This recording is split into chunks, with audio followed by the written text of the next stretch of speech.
What is electricity?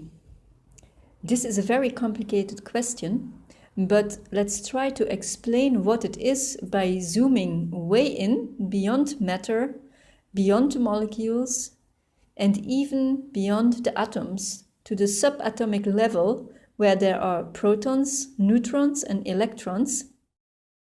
They are elementary particles, meaning there is no subdivision anymore after this.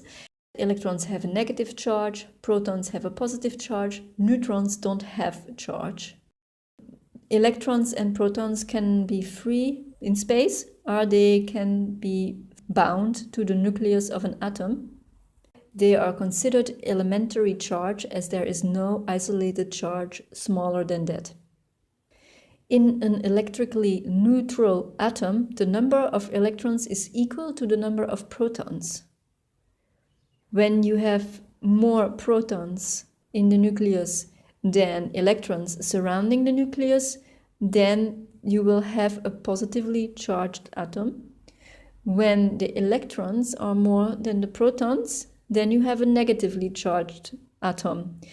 So electrical charge in the atom occurs whenever the number of the protons is not equal the number of the electrons. Charged atoms or molecules you also call ionized atoms or ions. A particle, also an electron, an atom or object with negative charge is said to have a negative electric polarity.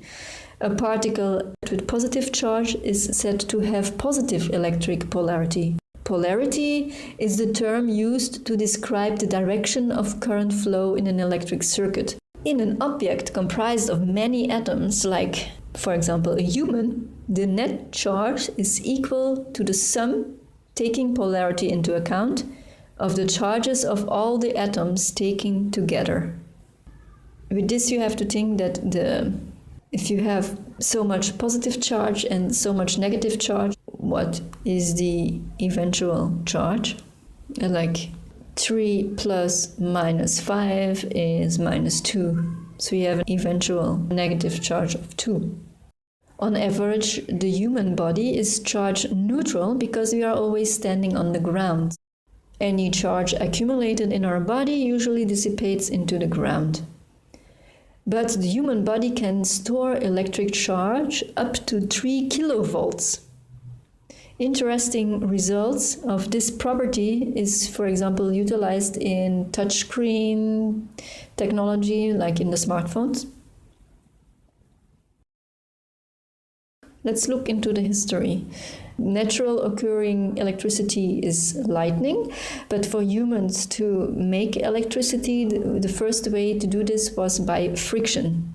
The ancient Greeks noticed that amber attracted small objects when it was rubbed with fur.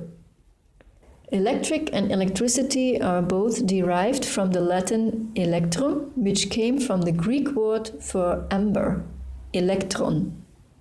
Only in the 18th century, electrostatic machines were developed. These machines were not for producing electricity on a practical daily usage base. They were more instruments for studying the phenomenon of electricity. The Leyden jar of the mid-18th century consisted of a glass bottle fitted with a cork and filled with water. A copper wire, which was immersed in the water, ran through the cork and was held to a machine, an electrostatic generator, generating charge, let's say, for example, negative charge. Then they noticed that if the bottle was insulated from the earth, so let's say this glass jar is standing on a table and the table is standing on the earth, one would soon reach a point at which no more negative charge could be absorbed by the jar. But when an experimenter touched the jar, the results were quite different. So if a person would hold the jar in his or her hand, then the negative electricity would go through the glass, through the person, and then in the ground. And since like charges repel, the force of the negative charge on the inside of the bottle pushes then the electrons out from the experimenter's palm through his body into the ground. The positive charge remaining on the experimenter's hand and on the glass pulls the electrons inside the glass, packing them together more tightly, and so making more room for still more electrons and a greater negative charge. So the jar could take up much more negative charge.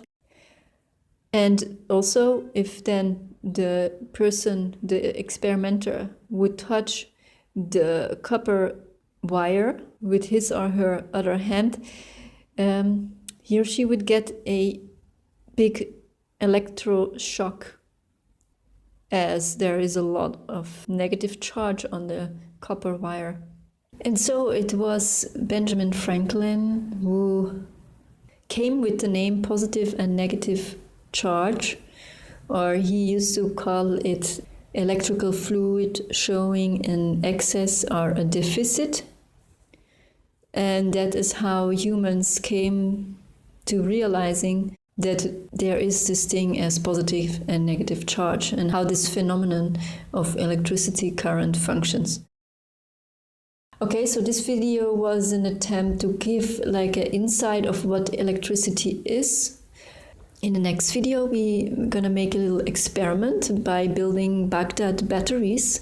This is a battery made out of clay and with vinegar fluid that was used in ancient times and that could produce like around 3 volt. This is a very interesting phenomenon, as it shows that maybe already in ancient times people had more knowledge about electricity than just only this lightning and friction long before the 17th and 18th century.